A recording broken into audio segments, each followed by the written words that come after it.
Have you ever heard a strange bump in the night? A noise you just can't explain? Or maybe an object in your house moves when you're sure nobody touched it? For centuries, people have attributed these unsettling events to a specific type of entity.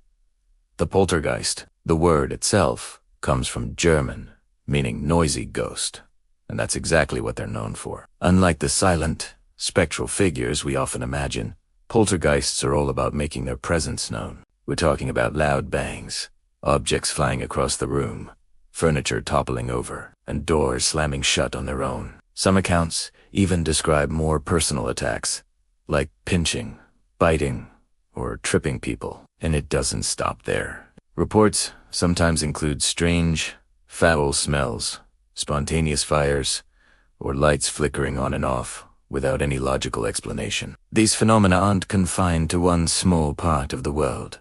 Stories of poltergeists have been recorded across the globe, from Europe and the United States to Brazil, Australia, and Japan. In fact, some of the earliest recorded cases stretch all the way back to the 1st century. It seems that for as long as we've had houses, we've had stories of noisy, disruptive spirits living in them.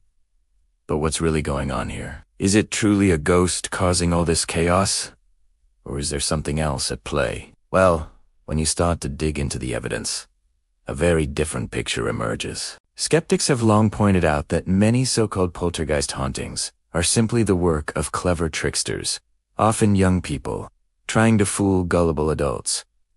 Modern ghost hunters often present strange events as proof of poltergeist activity. But time and time again, their evidence doesn't hold up under close scrutiny. Many famous poltergeist cases have been thoroughly investigated and ultimately proven to be elaborate hoaxes. Let's look at some of the most famous examples. The Stockwell ghost of 1772, the mysterious events at Balakan House in 1876, and even the infamous Enfield poltergeist of 1977.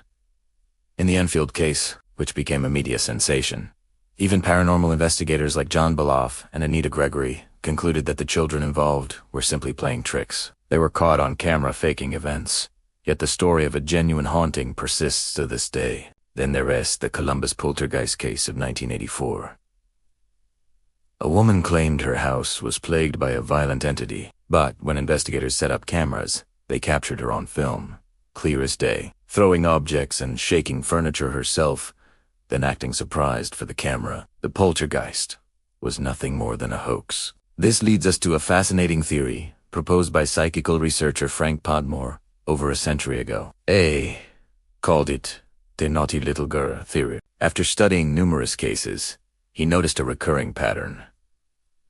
The strange disturbances often seemed to center around an adolescent, usually a girl. He concluded that the poltergeist was often just the child, secretly throwing things and making noises to get attention or to scare people. Skeptical investigator Joe Nickel agrees. He argues that the typical poltergeist outbreak involves events that could easily be staged by a clever teenager. Small objects flying through the air, overturned furniture, strange noises. These are all things a person could do when nobody's looking. Nickel points out that witnesses' accounts are often exaggerated. Someone might claim an object leaped off a shelf on its own when in reality, the trickster likely grabbed it earlier and waited for the perfect moment to fling it into the room, making it look like it happened supernaturally. Let's consider the case of Caledonia Mills in Nova Scotia, which experienced strange fires and phenomena for over 2 decades. In 1922, investigator Walter Franklin Prince looked into it.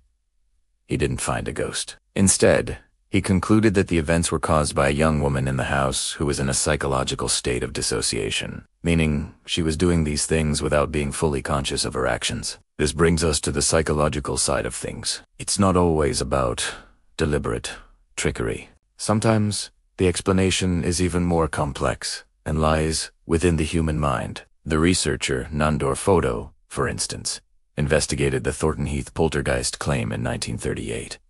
His conclusion wasn't about ghosts, but about psychoanalysis. He famously wrote, "The poltergeist is not a ghost. It is a bundle of projected repressions."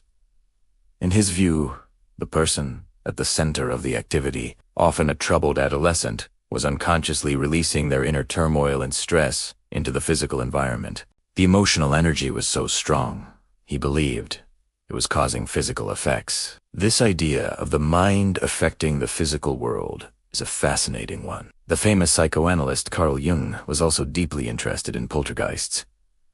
He shared a story from his own life. During a family dinner, a solid dining table suddenly split in two with a loud crack. Later, a bread knife and a drawer shattered into pieces on its own. Jung connected these events to the trance-like states of his female cousin. He even claimed that during a tense meeting with Sigmund Freud, a bookcase let out a loud, cracking sound. Jung predicted it would happen again, and it did. He speculated that his own subconscious mind was exteriorizing its energy. Freud, ever the rationalist, disagreed, suggesting the wood of the bookcase was simply contracting as it dried out. Modern research in anomalistic psychology supports these non-supernatural explanations. Scientists suggest that many poltergeist claims can be explained by psychological factors like illusions, simple memory lapses, or even just wishful thinking. When we want to believe in something, we can interpret ambiguous events in a way that confirms our beliefs. A 1998 study by Lenga and Auren proposed that poltergeist experiences are essentially delusions. They argued that these delusions are born from the way our emotions and thoughts interpret ambiguous stimuli. For example, the creak of a house settling at night isn't just a creak. It becomes the footstep of a ghost. A flickering light isn't a faulty wire. It's a spirit trying to communicate. Psychologist Donovan Rovcliffe summarized it perfectly. He stated that almost all investigated poltergeist cases turn out to be based on trickery. The few that remain can be attributed to psychological factors, like hallucinations or misinterpretation. So, when we pull back the curtain on the noisy ghost, what do we find? We find a complex tapestry of human behavior. We find mischievous teenagers seeking attention, individuals creating elaborate hoaxes for fame, and deeply troubled people whose internal turmoil may manifest in strange and sometimes destructive ways. And we find the rest of us, witnesses whose minds can play tricks on them, turning ordinary occurrences into supernatural encounters. The idea of a poltergeist is thrilling and terrifying. It speaks to our deep-seated fear of the unknown and the possibility that there is a world beyond our own. But the reality is often far more terrestrial, and in many ways, far more interesting. It reveals the incredible power of the human mind, our deep need for attention and connection, and our capacity to both deceive others and ourselves. The next time you hear a bump in the night, maybe don't immediately assume it's a noisy ghost. It might just be the house settling, or the cat, or maybe, just maybe, it's a story about human psychology waiting to be uncovered. Thanks for watching. If you found this deep dive into the world of poltergeists interesting, be sure to hit that like button and subscribe for more explorations into the mysteries of our world. See you next time.